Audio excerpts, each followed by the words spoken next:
Hello, adventurer. It's good to see you. You have made it to the morning grind. Welcome, welcome. It's the live stream at the beginning of the Geekverse, where we talk about all types of topics in geekdom, gaming, and fantasy, with an emphasis on being constructive and creating the things that we want to exist in the world. It's all on the grind, Sizemore. Can't be too fine, can't be too coarse. That's exactly right. There are a lot of adventures to be had today. Dungeons to explore and monsters to slay, and who knows what a random encounter might send our way. That's why we have to prepare, so settle in now for the morning grind with your favorite beverage in hand. Tea? Or maybe something a little stronger. I've got a few bottles of the old Wynyard left. Whatever you want. Pull up a chair. Dude. If you're feeling fancy, how about a cappuccino? Or a frappuccino? Or how about an espresso? Just tea, thank you. Sounds good to me, Gandalf. Whatever you want. I'm just glad you're here. Everyone is welcome. You can just watch if you want. You don't have to worship anything you don't want to worship. Thank you, Mike. But be forewarned. Sometimes we get really strange characters around here. Wait, what's that you say? Why can't you come and be a part of the stream? My wife would disown me. Oh no, I bet she'll be fine with it. Come on in. Am I scared for my safety? No.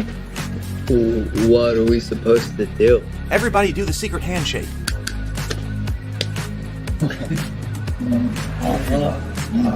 Secret cultist handshake. Oh, now do wizards who love each other.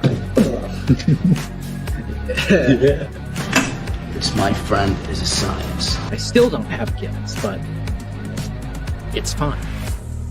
It's all on the grind, son. Can't be too fine, can't be too coarse. Dude, this would be a sick place to bring the band. Indeed it would be, Dave. It really would. I'm seeing more people coming in. Welcome. Glad to have you here. Oh, look, here's someone new. Is this the cultist meetup? Yes it is. Come to hang out? Please accept me. I have nothing else. Okay, we accept you. Everyone's welcome here. Brought some snacks. Well, that makes things even better. You want some coffee? I don't drink coffee. You sure? It's cultist coffee. What makes it cultist coffee? I'm a cultist and I'm drinking it.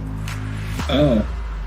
Then I'll have some. What exactly is going on here? I'm seeing more people coming in. Welcome. It's so great to have you. Oh, and look, here comes another stranger. Can we help you? Yes, fellow cultists. I could really use some food. Oh yeah? Welcome. We have donuts. Oh, it's me. I'm glad I'm here.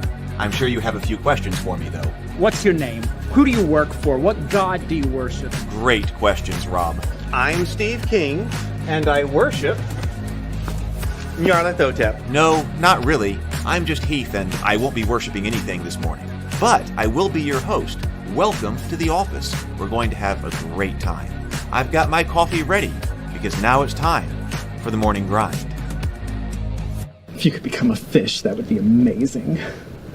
Then I could command you with my mental fish powers. Hello, good morning.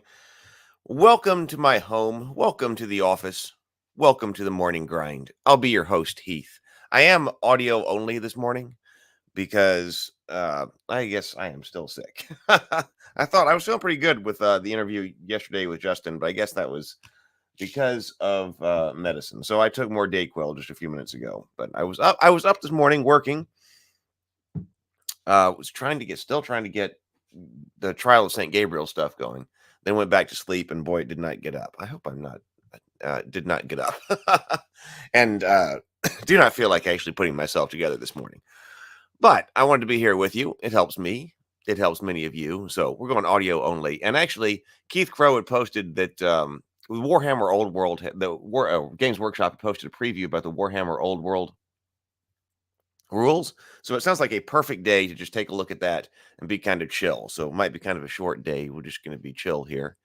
So I hope you're doing well. So James, good morning. Good morning, James. And Stray is here. Good morning. So yeah, I just saw that James says Games Workshop previewed some of the Bretonia models a day or two ago. I'll post a link. So I've got that too. So we'll take a look at the Bretonia. I haven't scrolled down. Bretonia was the army I played. So I want to see, but I haven't even scrolled down. So yeah. Oh, this says this was back on October 14th. Yeah, I missed that too. So I want to see. Let's see. Everyone make sure to keep purge and reload your uBlock origin filter lists every day to keep ahead of ad block blockers. YouTube is running JavaScript on your computer. I know there's been a war on that. Now, I'm also looking for other places to stream. So of course, I mean, I do stream on this YouTube channel. I stream on this goes out to my Twitter profile or my X profile, and also Twitch and my Heath's Facebook page. Zero the Blade, a member for 9 months. Thank you, Zero. Zero says, "Good morning, everyone." Good morning, Zero. Good morning, BGD. Oh, it's interfering with your ability to even load live streams. This is like the Cold War or like an arms race.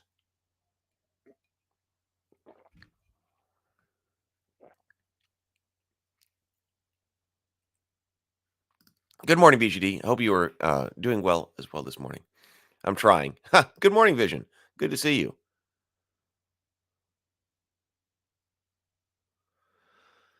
Let's see. Okay, so let's go. Poor Steve.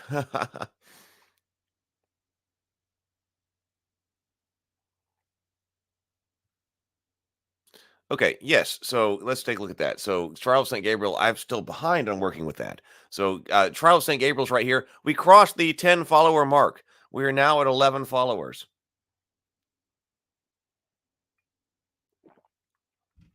So we are now at 11 followers. Thank you. If you click that link that Stray just said, that'll take you over to the Kickstarter page and click notify me on launch.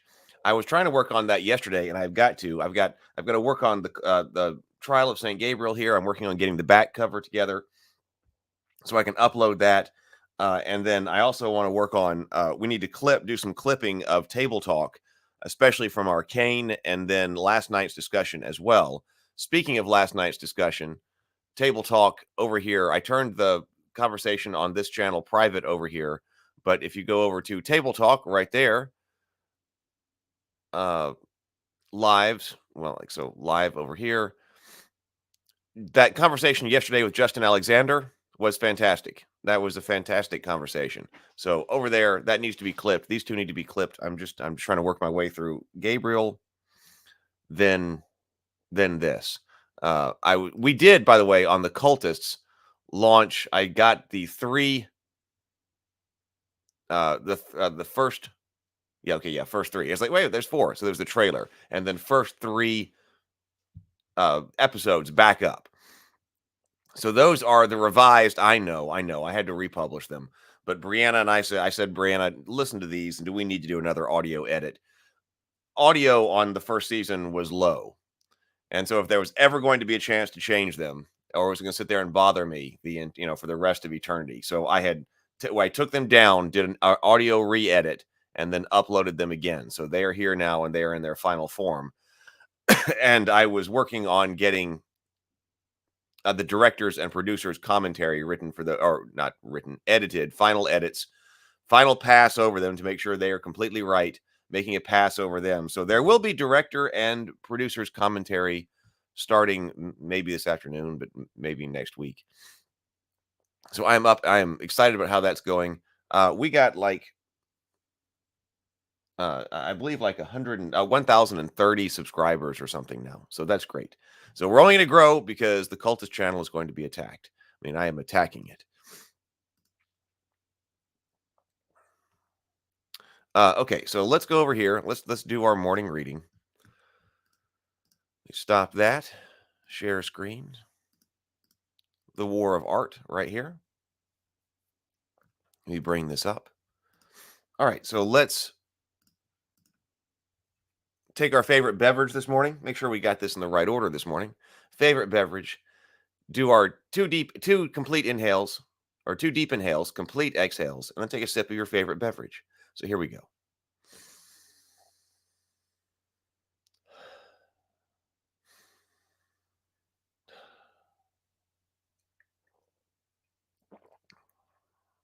And sip. You can probably hear how congested I was there. All right, so now life and death. Remember the movie Billy Jack starring Tom Laughlin? The film and its sequels have long since decamped to cable, but Tom Laughlin is still very much around. In addition to his movie work, he's a lecturer and author and a Jungian-schooled psychologist whose specialty is working with people who have been diagnosed with cancer. Tom Laughlin teaches and leads workshops. Here's a paraphrase of something I heard him say. The moment a person learns he's got terminal cancer, a profound shift takes place in his psyche.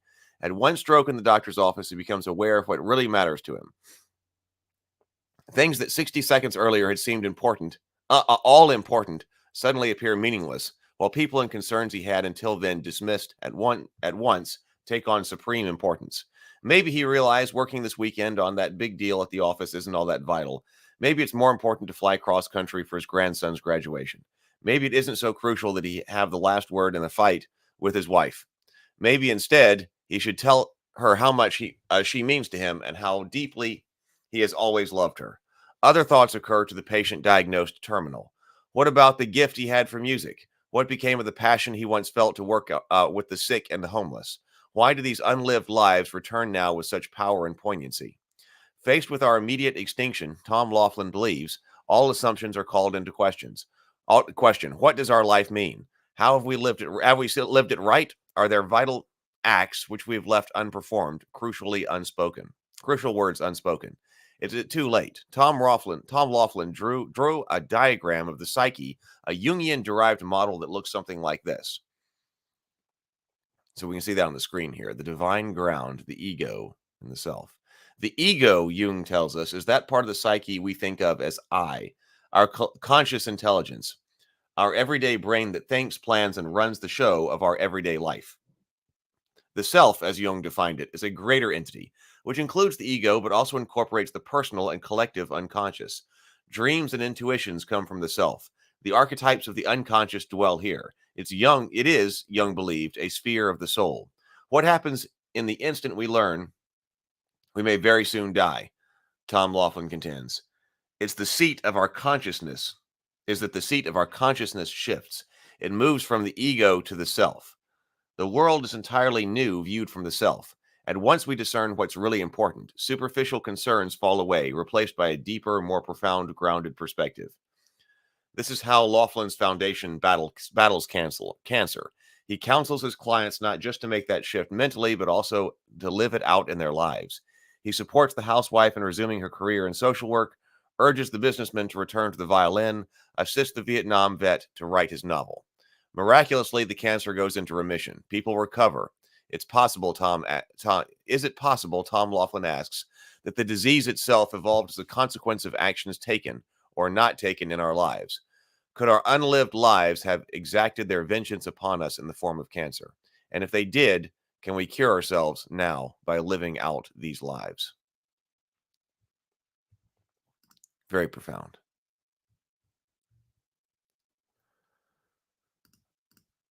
Let's see over here. Put up the other screen so we can. Well, where'd it go? Oh, it's right here. Yes. Oh, please don't forget to hit the like button. Yes, please. Let's get this out to other people who might like to be here and talk about Warhammer this morning. Wait. Oh, we have a super chat.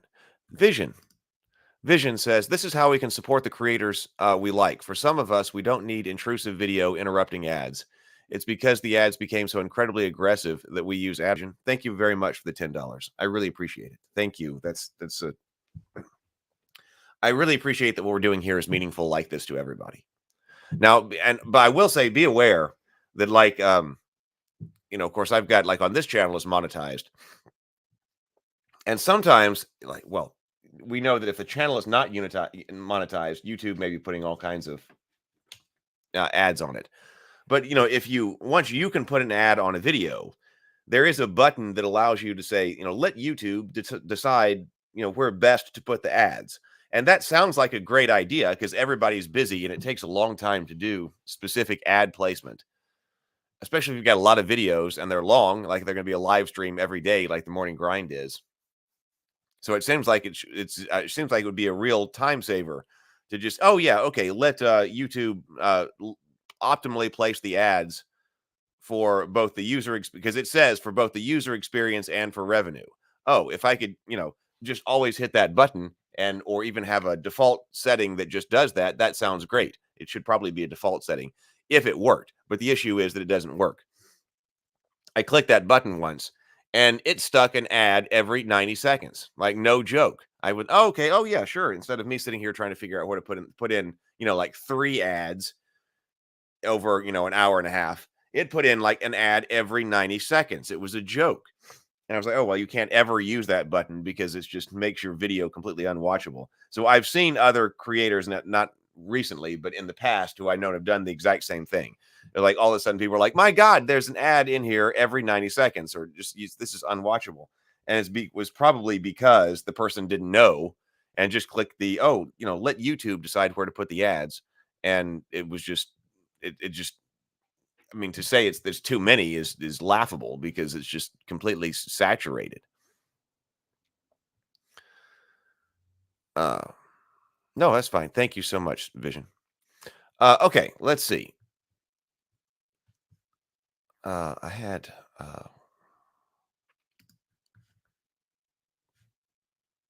one other thing over here. I had a list. And I was supposed to be all prepared with my Roman Empire fact list. I was talking to ChatGPT about that.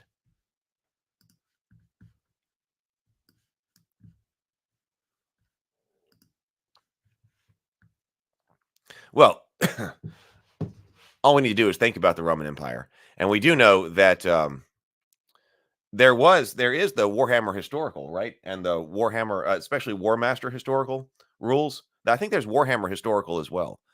So has anyone ever here actually put together a Roman Warhammer or War Master historical army? I think that we want to we've looked at War Master briefly, I think here. Have we ever actually looked at War Master on the morning grind? I can't remember if we did or not. But I do have some bases set up to play War Master, but in order to base armies. So let's take a look at the Warhammer Day preview, the Kingdom of Bretonia, and then we'll take a look at the rules. So it says, Warhammer, the old world is a game of massed combat set in the world of legend, in which whole regiments do battle in a swirling melee of ranking, flanking, thundering charges, roaring monsters, and powerful sorcery. We've revealed a handful of new miniatures so far, and there's been a long-running development diary that's covered the intricacies of the game, the main factions, what you'll be able to play, as well as lore, art, and weapon concepts. Today's reveal is a little bit more expansive. Now, when that was coming up, I thought that was going to be a little bit, I thought that word was expensive, because it would surprise me either that, well, this is going to be a bit more expensive because these are Games Workshop models. So here's a video dedicated entirely to the Kingdom of Bretonia. Hit play for the lady. Oh, well, okay. I'll turn down the music. I wonder if we'll get copyright struck, but I want to see. I do like the look of the new Bretonians. Well, I say new. They were the look since they had got a new look since the last time I ever played. Wait, that's Bretonia? That's no, I like those guys. The guy with the well, okay, it works well with his helmet. The Gorget. I like the art. Well, I like this. This is a pretty good video.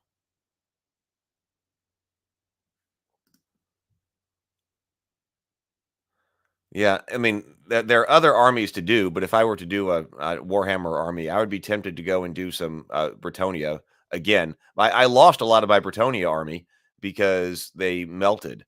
Actually a little bit of Empire too. I still have some of them. They were the plastic that they got left in the car and they heated up and they warped. I was very upset. So I still have some of my old Bretonia army. And then augment it with some of the new models. Oh, thank you. Thank you.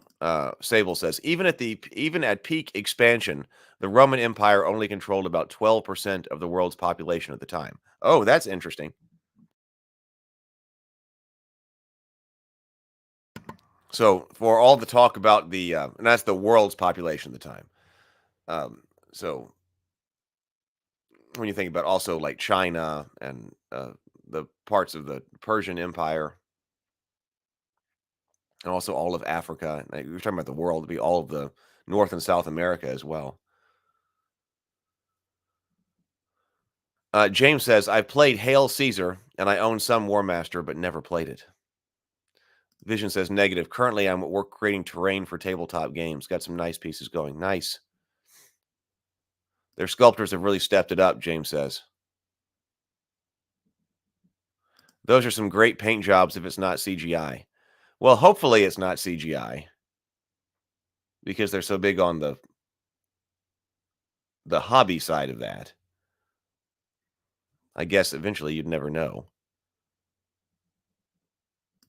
No, say the heavy metal team, right? Say what you will about Games Workshop's egregious business practices. Their mini painters are top notch.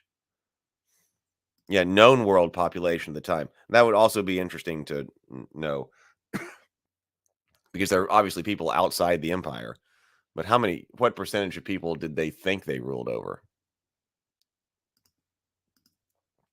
So that's a whole lot of chivalry. It's the entire launch range for the Kingdom of Bretonia for Warhammer, the old world. The only way to comfortably drink in all of those miniatures painted in the heraldry of the Duke Gastile, the Red Hand, with some high-quality photography.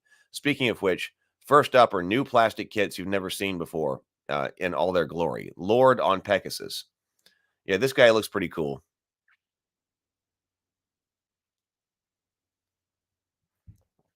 These style Bretonians have a lot more stuff on them than the Bretonians I had. Like as far as Warhammer-y, stuff on them. Like this guy's even got miniature shields for heraldic display purposes above the hoof of this Pegasus. That's a very muscular-looking Pegasus, too. I guess you have to be to carry the knight and all his armor.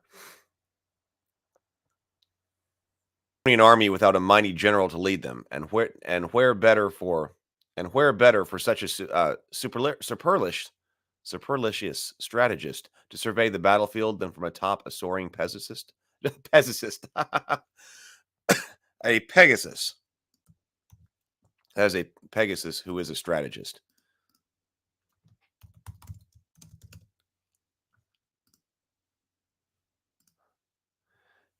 Behaving or so superlicious says behaving or looking as though one thinks one is superior to others is what that means. I've never seen that word before. Supercilious. Gotcha. So it can go at a couple of different ways. Probably exchanging out helmets and stuff. So we can also do this guy over here. I do like the guy with the sword, the variation with the guy on the sword.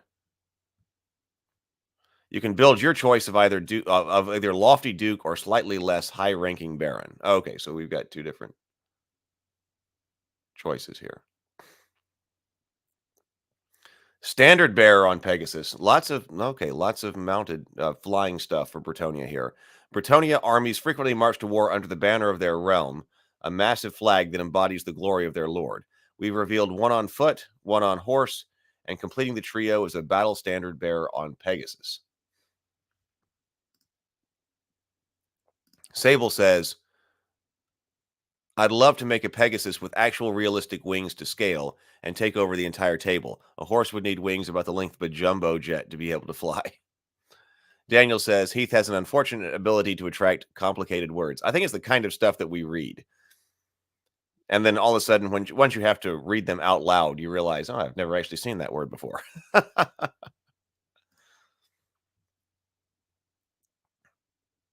I think he looks cool. Knights of the Realm on foot. Yeah, now I didn't have any foot knight models. They kind of look. I see some inspiration from like the Armies of Agincourt book, or it seems like I might see some inspiration from the Armies of Agincourt Osprey book. But I don't think that they made foot knights. when I was playing. So these are Knight of the Realm foot knights. It's strange to me that they have decided to paint all of the knights in the Duke's livery. That seems to be more like an Empire thing to me. Like the Knights of Bretonia, it seems to be should be all individuals. Maybe they didn't think that painted something coherent or something. I don't know. But I would paint these in different heraldry.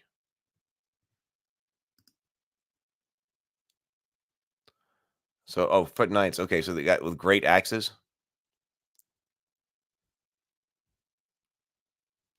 What does a knight do when they're called upon to protect the realm, but their noble steed is having its hooves reshod?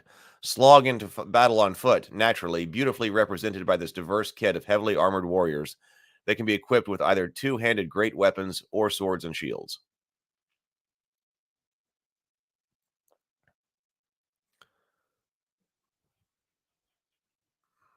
I like this guy. This guy, right? Who is this guy? I do like this reliquary and this thing of the Lady of the Lake that they've got going there. I like that. This kit is exceptionally flexible, as the head and arms can be used on any torso, so you can add oodles of character to each noble knight. These arms and heads also present an opportunity for you to spruce up any returning knights. Speaking of which, 4 beloved regiment kits are meanwhile returning to the fray. The Pegasus Knights. Yeah, we had Pegasus Knights when I played, but I didn't have these models. These models came out after. James says, I 100% agree with you. They should have their own colors and heraldries. Daniel says they should, but it makes the battlefield easier to parse at a glance if they're colored by teams. Also, I love that reliquary. Yeah, the reliquary's great. So we get these guys back. I like them. The richest and most influential knights may have a shot at owning a battle-trained Pegasus. You could have a lot of Pegasus armed. Or Pegasus riding people. The ultimate status symbol in the Kingdom of Bretonia.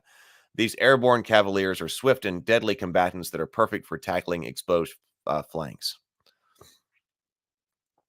Knights of the Realm. So again, here, yeah, these guys should be painted individually. Knights of the Realm. Much like their on-foot brethren, the Knights of the Realm are minor nobles, often from the extended family of a baron or duke.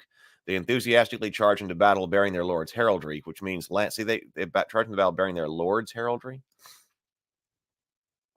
Why? Which means lance formations are on back.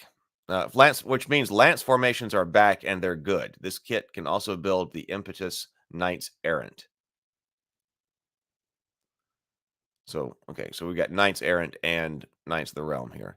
Men at Arms. Quite a mustache there. I've got halberdiers that were the old metal halberdiers.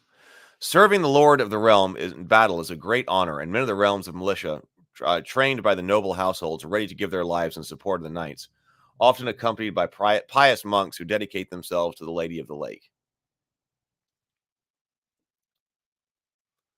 Peasant Bowmen. Of course, this new version of the peasant, I mean new, they've been out for a long time. These are the returning ones, but they make the Bretonian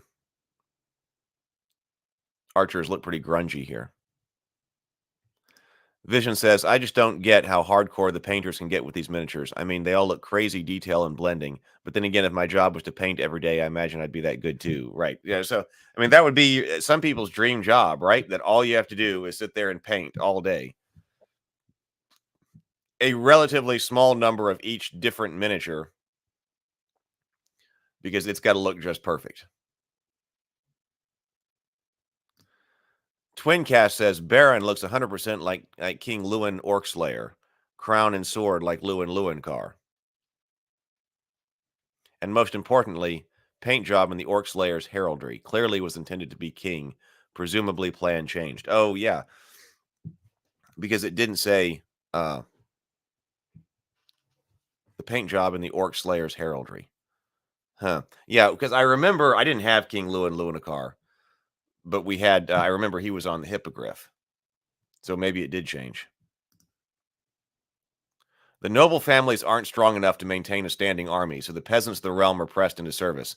Peasant bowmen are canny shots with their longbows and have a good sense to bring defensive stakes to defend them from charges. These regiments and other future regiments are returning in boxes that contain enough plastic miniatures to make a full regiment, not just a rank or two. With the Peasant Bowman box, you'll be able to build a unit of 32 archers complete with command group and defense stakes. So dreams of creating massive armies of ranked up troops will be well within your grasp. As released previously, there is also a selection of brand new resin characters, including ones you haven't seen before. Now, I don't have any problem with the men-at-arms and the peasant bowman being in the livery of the Lord. Handmaiden of the Lady. Magic in Bretonia is the preserve of the women, who as children are abducted by the Fey Enchantress and taken to the other world. When they return, they are trained into powerful sorceresses who can smite their foes and bless their allies with little more than a simple gesture. She's like flying or levitating. I would be tempted to not have her levitating. Vision says, love little stakes. No cavalry charges here.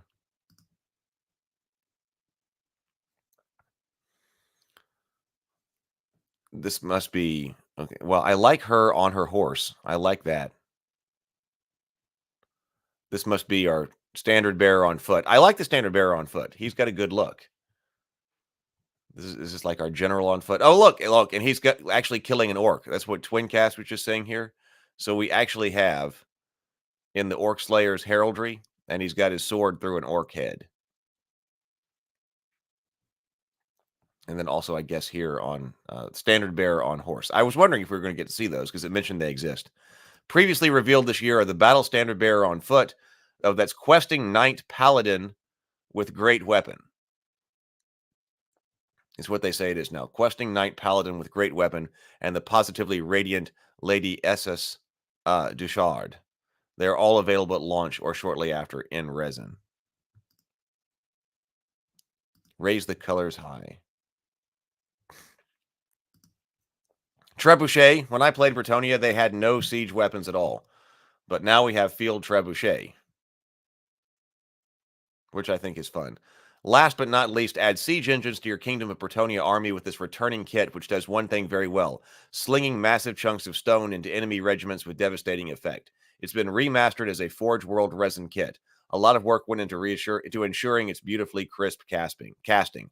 Alongside these new and returning kits, which form the bulk or entirety of your force, there will be a selection of returning metal heroes and specialist units that will be available to order direct from gamesworkshop.com.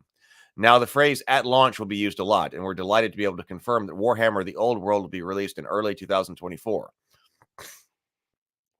As we get closer to release, we'll be revealing more details of this game, fantasy battles in the world of legend, revealing plenty of exciting things, including miniatures and books.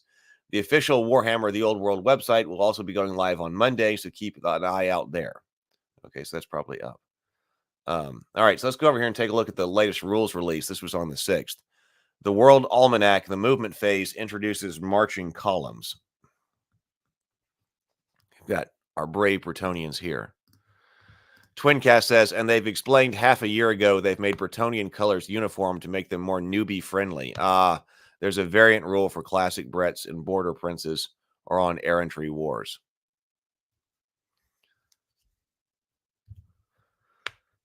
Well, maybe that's it. It seems like that's one of the fun parts of the Bretonian Knights to me is that they were all individuals.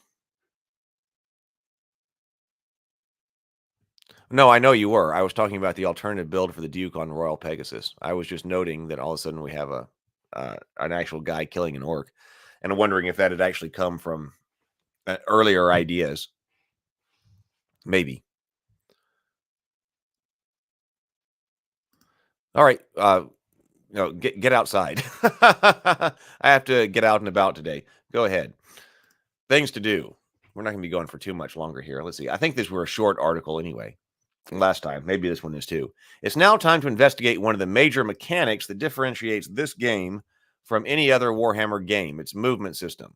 But before we can move, you need a formation. It's time to rank up. Formation. All units in the game must adopt a formation, which will dictate how they act in battle, including moving and fighting. Most units can only adopt one, close order, though some can also choose skirmish options such as skirmish or open order, and for Bretonnian knights, the mighty lance formation. So close order and open order. So that's close and open. See, now I do like that. See, that's a disadvantage of the Kings of War when you're mounting them up on unit bases, which I say there's a lot of advantages to, and I do like. But I also like to be able to have things like close order or open order, but actually maybe they're not. Maybe there's not that much difference. We'll have to see what the actual difference is. Close order, open order, because it's like whether you want to be packed in closely and not take up a whole lot of room on the battlefield, or if you need to expand to take up room on the battlefield, you might go to open order. You can't do that as well when you've already put the miniatures on on a unit base, or skirmish order, or the lance.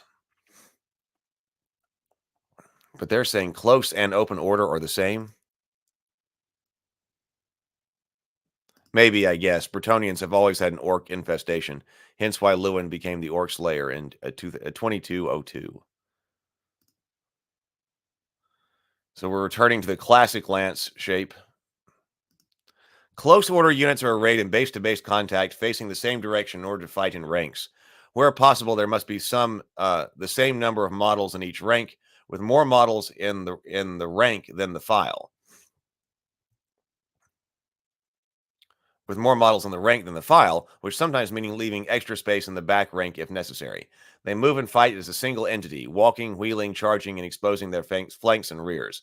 The more full ranks you have, the greater your advantage in combat. When they need to move rapidly, your units can adopt a marching column, reforming into shape that's deeper than it is wide. A unit formed in this way may not charge and earns no rank bonus in combat, but it can move at triple speed. Oh, wow, triple speed. So changing up from column to battle formation, battle line. That's also something you can't do if your miniatures are all stuck to a base. But on the other hand, this actually bothers me a little bit less. And of course, we have to see how it actually plays out in this game. But this bothers me a little bit less because when I was playing Warhammer, I actually found that it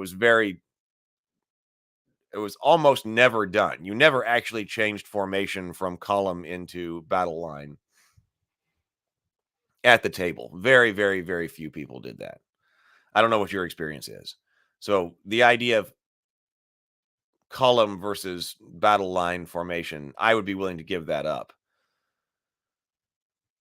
Because the Warhammer battlefields anyway seem so small. I mean, we're talking about individual models, like individual characters. And so by the time you're that close to your enemy, I mean, you need to be in battle line. This unit is wider than it is deep. It has more models in the rank than it has per file. Therefore, the unit is said to be in combat order. Marching column. This unit is deeper than it is wide. It has more models per file than it has rank. Therefore, this unit is said to be in marching column. Units with the skirmisher special rule do not need to rank up at all. So long as each model is within an inch of at least one of its comrades, they can fan out. They tend to be highly maneuverable, harrying enemy units with missile fire and hit and fade flank charges. Open order units still fight in ranks, meanwhile, but they're faster, more agile, and handle tough terrain better. So that's our difference. The movement phase. There's plenty more to it than that, but for now, let's take a look at the movement phase. This is, with every phase of the game, divided into 4 parts. I've always liked this style of art. The first of these is declare charges, in which the active player nominates each unit that they want to charge and their targets. Charging is the only way to enter combat, and there are a couple of caveats. The target must be visible to your unit and at least partially in its front arc, and your unit cannot be fleeing, rallied this turn, or already engaged in combat. You may, however, pre-measure the distances to your targets. After all of this, the inactive player declares charge reactions. Most units may hold to receive the charge, stand and shoot if they have missile weapons and are further away than the charging unit's movement characteristic, or flee by pivoting around 180 degrees and trying to escape. If you're caught, however, you might run down and be destroyed. Beyond that, some special units may allow a counter charge. I like that. We didn't have counter charge as a charge response. when I played. The second step is to actually make your charge moves. To establish the range of their charge, roll 2 unit dice, pick the highest score from the 2, and add it to their movement characteristic. That's why you can pre-measure, but then you got to roll to see if they make the charge or not. We talked about that last time, going back and forth. This means a unit. This means a unit of skeleton warriors has a charge range of between 5 inches and 10 inches, but Bretonnian knights are rather more dangerous. Their swift stride special rule adds an extra d6 to every charge they make. Sable says, I'm kind of annoyed by the popular culture depiction of orcs, at least in the West, has defaulted to green people with tusks. I've always preferred the D&D 3rd edition hairy orcs. And I always like the depiction of like the demon-like orcs.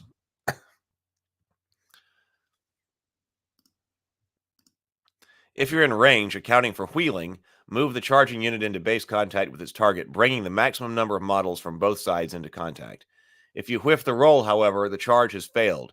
The unit must move the full distance where it rolled toward its target, but your warriors haven't gotten the impetus to complete the charge, and now they are ripe to be hit back next turn. The third step accounts for compulsory moves. This is mostly to accommodate fleeing units that have failed to rally during the last strategy phase, but includes other rarer moves such as random movements of Night Goblin fanatics or Stone Trolls who have failed their stupidity tests. The fourth step covers the remaining moves, regular maneuvers that don't result in combat. The mechanics of movement. As you'd expect from a game of multi-model units acting in concert, movement in Warhammer the Old World is fairly involved. In general, units may move or march, performing maneuvers on the way. In the first case, they move up to their movement characteristic and then may shoot later in the turn. In the latter case, they may double their pace, but they sacrifice their ability to perform any maneuver more complex than a wheel and their ability to shoot this turn for speed. I figured that was going to be the case because they said that when you're in column formation, you move at triple speed, which is a lot. I mean, it seems like on the table, on the size of a Warhammer battlefield table with the size of the miniatures on them, but that you can move double pace if you're not doing anything, if you're not doing shooting and things like that. The wheel maneuver, the best way of making an alteration to the direction the unit is facing while still being able to advance. To wheel, the leading edge of the unit moves forward, pivoting around one of its front corners. While moving, a unit may wheel, in which the unit pivots from one of the 4 corners of its leading edges, measuring distance from the outside model. You may also turn all of a model's units through 90 or 180 degrees, spinning a quarter of your movement for each 90 degrees. Move backwards or sideways at half pace and redress the ranks or reform. So what happens after you charge? A lot of angry jostling with sharpened metal, which we'll find out in another article. So next up, I guess we'll find out about the shooting phase when we return to this. Sable says the charging rules alone are enough to put me off trying any new Games Workshop rule set. They make 0 sense to me. Sable Phoenix says charging doesn't work like that. If you can move at full speed, full distance, that is a charge by any definition. I think the reason that they do it, because that's how it was when I played Warhammer Fantasy. I mean, you could your charge distance was double your movement, and that was your charge distance. But you couldn't pre-measure anything. So the idea was you were not supposed to know the distance on the table. So if you declared a charge and it wasn't actually within your charge range, then it would fail. I think that people are like, well, now doesn't that put players at a disadvantage who can't estimate distances? The player who can estimate distance better at the table will have an advantage over the other one. So if you're trying to make something more, I guess, newbie friendly or whatever, then just say everybody can measure everything at the table. So distances are always going to be a known quantity. So if distances become a known quantity, then there has to be something else if you're going to potentially if you want charges to potentially be able to fail. So now instead of going, okay, I think this is the right distance,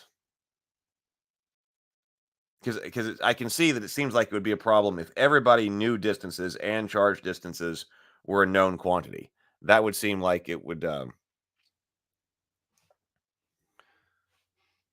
that would mean that everybody would always be measuring things out, try to make sure that their units were exactly some distance away, and to try to keep them away from this charge, like precisely. And so it's trying to have some part of impreciseness there, I think. Twincast says Green Orc started with Warhammer in the 80s and only became mainstream due to WoW's mainstream popularity in the 2000s. Yeah, of course, Green Orcs have been in Warhammer as long as the bright Green Orcs have been in Warhammer as long as I can remember.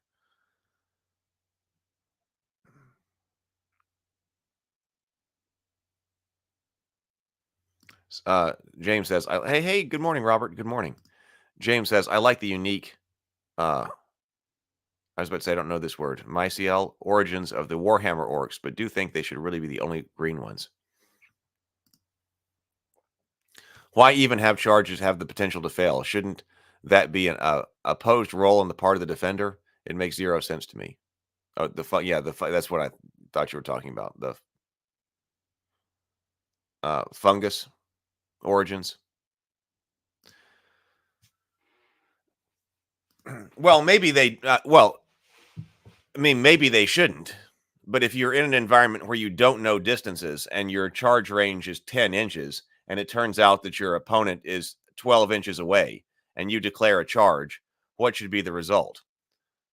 The Warhammer version that I played was that if you have a charge range of 10 inches, but your enemy is 11 inches away, you've made a mistake. You're not able to charge. You're not able to make contact with them. So your charge was not successful. So I guess that's in the amount of time that a turn is supposed to take up. They were not able to cover that distance and actually make contact with the enemy. So that would be a failed charge. But you could say that charges should never fail. So charges would never fail if you always knew the distance, because if you could measure out and go, oh, they're 11 inches away, my charge distance is 10, I will not declare the charge. In that case, charges would never fail.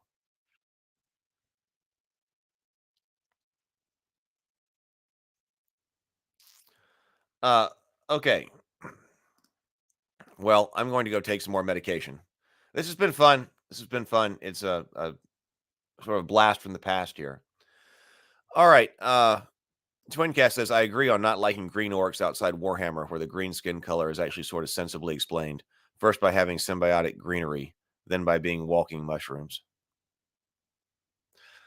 All right, so everybody, I'm going to try to get work here, but I'm going to sit here and also get something else to drink, take some medication. I got work I got to do. I'm sure you guys do too. So everybody, go forth. I've enjoyed the conversations, and if you're here on replay, thank you very much for watching on replay as well.